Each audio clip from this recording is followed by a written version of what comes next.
ఇదిగో శుభ్మన్ గిల్లు, ఫస్ట్ నువ్వు ఆ గ్రౌండ్ మార్చు, లేకుంటే నేను గ్రౌండ్ లో అడిగే పెట్టను. ఏమైంది నీకు? గ్రౌండ్ మార్చమంటావేంటి? పిచ్చిగిన పట్టిందా ఏంది నీకు? ఏహ 2 మ్యాచ్లు అదే గ్రౌండ్ లో ఆడినాము, నాకు పిచ్చ బోరు కొడుతుంది. సెకండ్ మ్యాచ్ లో ఎలా 6లు కొట్టాను చూసావు కదా. నెక్స్ట్ కూడా అక్కడే మ్యాచ్లు అంటే నేను ఇక 6 బాల్లకు 6 6లు కొట్టేస్తాను. కొట్టు, పోయేదేముంది, నీకే కదా రికార్డ్ వస్తుంది. ఏంటి శుభ్మన్ గిల్, నువ్వు కెప్టెన్ అయ్యావు గానీ నీకు ఇంకా బల్బు సరిగ్గా వెలగలేదు. ఈ జింబాంబే వాళ్ళ పైన నేను 6 బాలకు 6 6లు కొడితే నేను టాలెంట్ తో కొట్టానని ఎవరైనా అనుకుంటారా?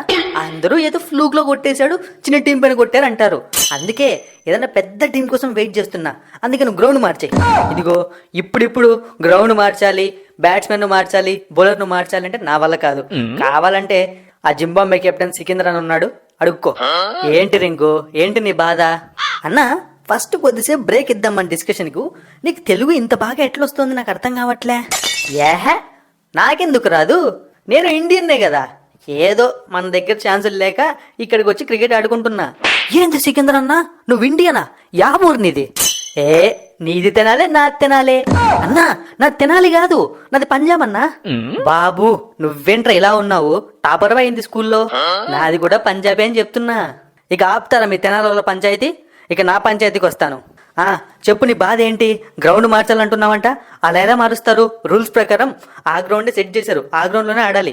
అట్లా కాదు సికిందర్ అన్న, గ్రౌండ్ నాకు చాలా ఈజీ అయిపోయిందన్న. నేను పిచ్చ కొట్టుడు కొడుతున్నా, నాకు భయం అవుతుంది చాలా ఎక్కువ స్కోర్ కొట్టేస్తానేమో అని. అబ్బా అబ్బా అబ్బా, ఆరిపోయే దీపానికి వెలుగు ఎక్కువ అంటారు. అలా ఉందిరా రింకు నీ పంచాయతీ. ఒక మ్యాచ్ లో కొట్టావో లేదో ఇంత ఓవర్ చేస్తున్నావు. సరే బిడ్డ, 30-20లో కొట్టు చూద్దాం. అయితే గ్రౌండ్ మార్చను అంటారు. సరే, నేను కొట్టే కొట్టుడికి 4వ T20 మీరే మారుస్తారు, చూసుకోండి. ఇదిగో గిల్లు, ఎలాగో మంచి నాకు ఆడాను, ఇక ఆ పని ఏదో చేసేయచ్చు కదా. ఏంటా పని, ఏం చెయ్యాలి? నువ్వు అడిగితేనే కదా నాకు తెలిసేది. యాజ్ ఏ కెప్టెన్ గా మీకోసం నేను ఏదైనా చేస్తాను, చెప్పు. ఏం లేదు, ఆ ఓపెనింగ్ ఆపే, అక్కడే ఆపే. నాకు అర్థమైంది నువ్వేం అడుగుతున్నావో. అది మాత్రం జరగదు. ఇప్పుడే కదా గిల్లు ప్లేయర్స్ కోసం ఏమైనా చేస్తానన్నావు, అప్పుడే ఆపేయమంటావేంటి? నా ప్లేస్ తప్ప ఏమైనా ఇస్తాను. కావాలంటే నా ప్రాణాలు తీసుకో, నా బ్యాట్ తీసుకో. నీ బ్యాట్ తీసుకో, నేనేం చెయ్యాలి? నీ బ్యాట్ లో ఏమైనా మ్యాజిక్ పవర్ ఉందా? ఓ రుతన్నా, ఫుల్ పవర్ ఉందన్నా గిల్లు బ్యాట్ లో. నేను ఎప్పుడైనా సరే సరిగ్గా పర్ఫామ్ చేయలేదంటే పోయి శుభ్మన్ గిల్ బ్యాట్ తీసుకుంటా, సెంచరీ కొడతా, అంతే. అంటే సెకండ్ T20లో నువ్వు శుభ్మన్ గిల్ బ్యాట్ తో ఆడావా? ఏమనుకున్నావు మరి మన బ్యాట్ పవర్? కావాలేమో చెప్పు, బ్యాట్ ఇస్తాను, అంతే తప్ప ప్లేస్ మాత్రం ఈను. ఏంటి ఋతు అన్న, నువ్వు మరీ ఎక్కువ అడుక్కుంటున్నావు. 2 మ్యాచ్లు ఆడాడు, ఏమన్నా పొడిశాడా? ఎలాగో ఫస్ట్ ఓవర్ లోనే అవుట్ అవుతాడు. నీకు ఓపెనింగ్ లాగానే ఉంటుందిలే, వెళ్ళి ఆడుకో. ఏ యశస్వి, నేను టీంలో పెట్టుకోలేదని నా మీద ఇలా రాంగ్ గా న్యూస్ స్ప్రెడ్ చేయకు. కెప్టెన్ గా నేను కన్నెర చేస్తే నువ్వు టీం బయట ఉంటావు. ఒరే ఎర్రి పుష్పం కెప్టెను, నేను ఆల్రెడీ టీం బయటే ఉన్నాను రా, నన్ను టీంలో చేర్చుకోలేదని కదా నా బాధ. నేను చెప్తోంది అన్ని మ్యాచ్లు ఎప్పటికీ.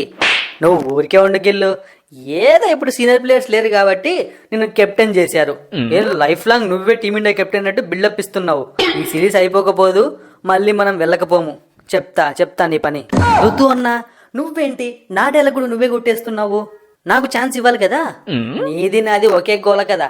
నీకు ఓపెనింగ్ ప్లేసే కావాలి, నాకు ఓపెనింగ్ ప్లేసే కావాలి. ఇక డైలాగ్ ఎవరు కొడితే ఏంటి? ఓహో, మొత్తానికి నా యాంటీ ఫ్యాన్స్ అందరూ ఒకటయ్యారా? చూపిస్తా. ఇంకా 3 T20 మ్యాచ్లు, అవసరమైతే 3 సెంచరీలు చేసి పడేస్తా. ఇదిగో గిల్లన్న, నా ప్లేస్ అయినా కన్ఫర్మా, లేకుంటే నాది కూడా నువ్వే గోవిందా గోవిందా అంటావా? ఒరే, నీ ప్లేస్ కి ఎవరు పోటీ ఉన్నారు చెప్పరా? నువ్వు పక్కా ఫిక్స్, నువ్వు ఆడుకో, మిగతా 3 కూడా నువ్వే ఆడుకో. ఏం మాట్లాడుతున్నావు శుభ్మన్ గిల్? నేను వచ్చాను కదా టీంలోకి, నన్ను పెట్టుకోవా? ఇంకా ఆ ధ్రువజులతోనే కంటిన్యూ చేస్తావా?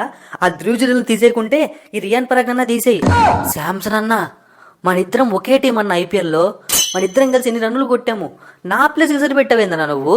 చూడమ్మా, అడగందే అమ్మాయిని అన్నం పెట్టదు. ఇక్కడ ప్లేస్ కావాలి, ఏం చేయాలి మరి?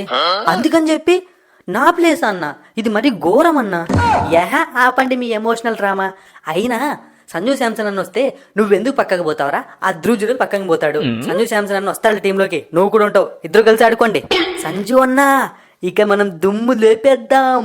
ఇద్దరం కలిసి మొన్న IPL లో ఎలా ఆడామో అలా ఆడదాం, ఏమంటావు? చూద్దాం రా.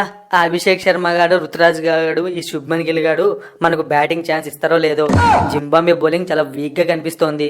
నువ్వు చెప్పింది కరెక్టే అన్నా, నేను కూడా అదే చూస్తున్నా. ఏంట్రా వాడు చెప్పింది కరెక్ట్, మా బౌలింగ్ వీక్ గా ఉందా? అంత వీక్ గా ఉంటే మరి ఫస్ట్ T20లో ఎందుకురా మ్యాచ్ కూడా గెలవలేకపోయారు? బక్క బోర్లా పడింది కాక మళ్ళీ మమ్మల్ని వీక్ అంటారా? మీదే వీక్ టీము. అబ్బా వినేశాడా? ఊడికే పెద్ద హెడ్ఏక్ ఇది. కెరీర్ స్టార్ట్లోనే ఇలాంటివన్నీ ఫేస్ చేయాలంటే నాకు చాలా ఇబ్బంది. రేపొద్దున ఇవే బాగా మైనస్ అవుతాయి. అమ్మా ఎక్కువ ఆవేశపడకమ్మా నువ్వు. కెరీర్ గురించి నన్ను అడుగు, మహా అయితే 2-3 మ్యాచ్లు ఛాన్స్ ఇస్తారు. తర్వాత నీ ప్లేస్లో ఎవరో ఒకరు వచ్చేస్తారు. మళ్ళీ నువ్వు టీంలోకి పోవడానికి సంవత్సరం పడుతుంది. నేను నీలా కాదులే అన్న, ఒక్కసారి ఛాన్స్ ఇస్తే వాడేసుకుంటా. మరి మొన్నేమైంది? ఫస్ట్ T20లో పెద్దగా పొడచలేకపోయావు, అది కూడా ఛాన్సే కదా. మీరు ఇంకా ఆపుతారా ఈ పంచాయతీ? సికిందర్ అన్న నువ్వు ఇక్కడ నుంచి ఎల్లు. సెకండ్ మ్యాచ్ ఓడిపోయారు, ఆ మాత్రం రెస్పాన్సిబిలిటీ లేదా? వెళ్ళి ప్రాక్టీస్ చేసుకోండి. అరే బాబు, నువ్వు కూడా ఫస్ట్ మ్యాచ్ ఓడిపోయావు, నువ్వు కూడా వెళ్ళి ప్రాక్టీస్ చేసుకో. మాకు చెప్తున్నాడు పెద్ద ఇక్కడికి వచ్చి.